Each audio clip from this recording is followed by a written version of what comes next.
This is Marcus Washington with episode 2 of Good Morning with March Madness, where we will take a look at the games and we will pick games across the lines. Of course, as I say at the beginning of all these broadcasts, even with my pick of the days, this is for entertainment purposes only.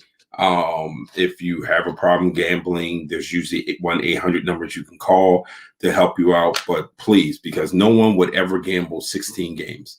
I'm picking all the games of the day. No one would ever do that. If you're doing that, please get some help. But so we're here today. So yesterday we were, after going 2-2 in the first four. Yesterday we were 7-9. We had some bad beats and some games that when I upon further review, I probably should have went the other way. The Utah State game obviously didn't play out the way I thought it would. Neither did the Purdue game. The tough one probably was Baylor, because that was 25.5. And, there are always, when there's a big line, we talked about this yesterday, when there's a big line, it is tough to know how teams are going to operate at the end. And so the Baylor game, I barely missed yesterday. Purdue, and I went back to yesterday's broadcast, and even with the Purdue game, I said that the popular pick wasn't Purdue -7. That's for sure. That Purdue was really on upset alert yesterday, and sure enough, they drop it in overtime.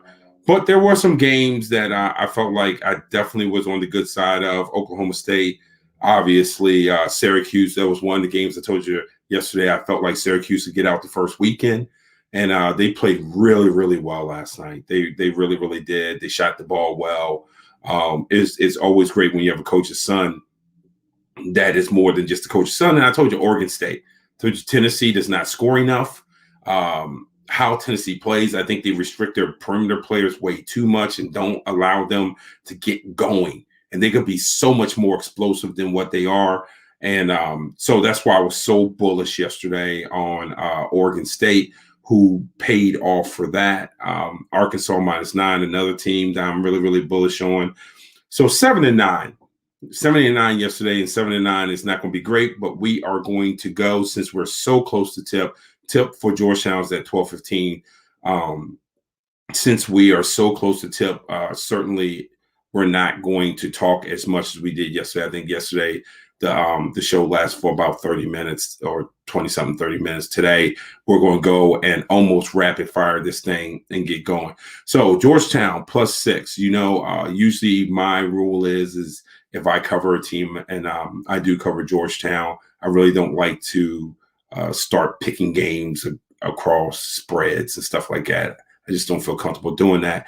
So if you do decide that you want that Georgetown game, I would say the Hoyas +6. That keeps growing. It started out at 5, 5.5. It's up to 6. Florida State -10.5. UNC Greensboro. I do like Florida State to cover the points, even though Wes Miller's bunch is usually a plucky bunch. I think Florida State really matches up well. They might be able to kind of push it out at the end. A tough one is St. Bonaventure and LSU. They're almost the same team. There's only a 2-point spread. Go with LSU -2 because I cover so much Atlantic 10. There's a piece of me inside that would like to see the Bonnies win that game, but go with LSU -2. Up next, we have Michigan. They're favored by 26 over Texas Southern. Big lines, man. Big lines. Let's go with Michigan minus the 26. Now, I got these lines this morning. Late last night. I don't know if they've changed. I haven't had time this morning to go and recheck them. So if there's a half a point difference, a point difference, do what you do. If you're choosing to gamble real money, do what you do. It shouldn't be a half a point or point difference, which I know. And when we're starting to talk about this, that's a half a point and a point is a huge difference. So if your line looks different than mine, that's why. UC Santa Barbara and Creighton. It's hard to get that last view out of Creighton out of my mind. You never want to have the era of recency. But I do like Creighton. I had it +7. I see plus 7.5 on ESPN. I haven't checked on MGM. So, but I like UC Santa Barbara plus the 7. Alabama, 16.5 over Iona, man. That's boy, Patino's done one heck of a job at Iona. 16.5 is ambitious, but if Alabama is who everyone says they are, if, Alabama should cover this 16.5. We'll go Roll Tide minus 6.5. USC and Drake. That's an interesting one because Drake will defend, and the line I have is USC -6. But I just feel like USC can be explosive enough to get through that Drake defense. This was one of these games that could be kind of close throughout. USC up by 11. Drake cuts it to 5. USC pushes it back up by 10. Drake cuts it to 3. USC, it could be one of those games. I will go with the Trojans minus the 6. Iowa and Grand Canyon. Oh, I mean, this is again one of those big lines, 14.5, depending on where you get it, when you got it. I think it's a little bit too much. Iowa has a ton of experience, and experience is going to count, especially in this tournament. That's why I like Iowa minus 14.5. Maryland and Uconn, again, I'll say the same thing about Maryland that I said about Georgetown. I don't generally like to pick games on teams that I actively cover. I will tell you again, I saw minus Maryland plus 3.5. It might be around 3 right now. If you do feel compelled to look at that game as a game that you would like to wager on, I would take Maryland plus the 3.5, especially if you can get that hook. Again, I don't like to dilly-dally in those games. UVA and Ohio, don't know what to expect from the Cavaliers because obviously the whole COVID thing, and they went on pause, but defense travels, right? And they have such a system under Bennett that you just feel like, not that they'll come out and roll the way they usually would roll, but they'll come out and those cores that makes UVA will be enough to cover the 7 points. So I like UVA minus the 7.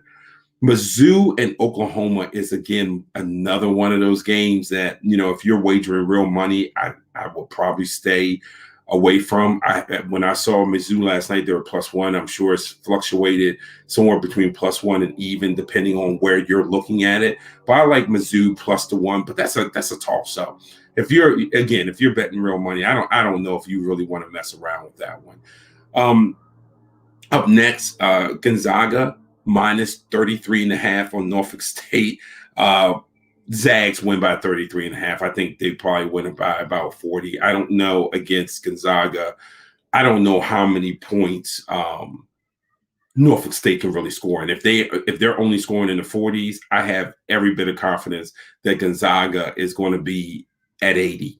And that's the way when you look at big lines. And I went against my own thing with Illinois yesterday. I said that Illinois, you figure that their opponent will be around 50. So Illinois would have to be at 75. And I picked against them. And Illinois ends up getting to 78, and they end up covering. This time I like Gonzaga over Norfolk State in that one. UCLA and BYU. UCLA played a very tough game, and I think that's actually going to help them. Before the season, UCLA had high hopes. They just didn't play up to their high hopes. I love the Bruins in this +4. I love them in this. Texas -9. I see some places it's 8.5, -9 against Abilene Christian. Go with the Longhorns. I like them minus the points. And our last game, and I hate to rush through this, but I have a very busy day. And like I said, Georgetown tips off in 15 minutes. So I'm sure people are going to start flowing over there. So our last games end up being Oregon -5.5, VCU. Again, for those who know me, I also cover VCU. In this case, I like Oregon minus the points. Not sure on the health of Bones Highland, no matter what they say. He's been dinged up of late. He has been a high usage guy, and you kind of have to worry if he's starting to slow down, and if guys like Vince Williams and Ace Baldwin, if guys like that can really step in enough to beat the Ducks. I like the Ducks -5.5. So that wraps up our 16 games for today. Again, I hated to make this a rapid fire 16 games. If you did not see this live, go to YouTube. This has been being streamed live on YouTube. You will see listed on YouTube where you can get all of the games of the day.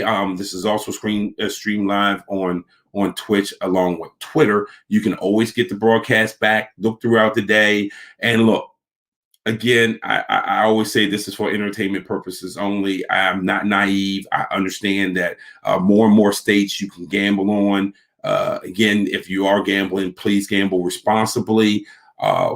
But again, pick and choose your games wise. Nobody's going to bet 16 games. At least I'm hoping no one's betting 16 games.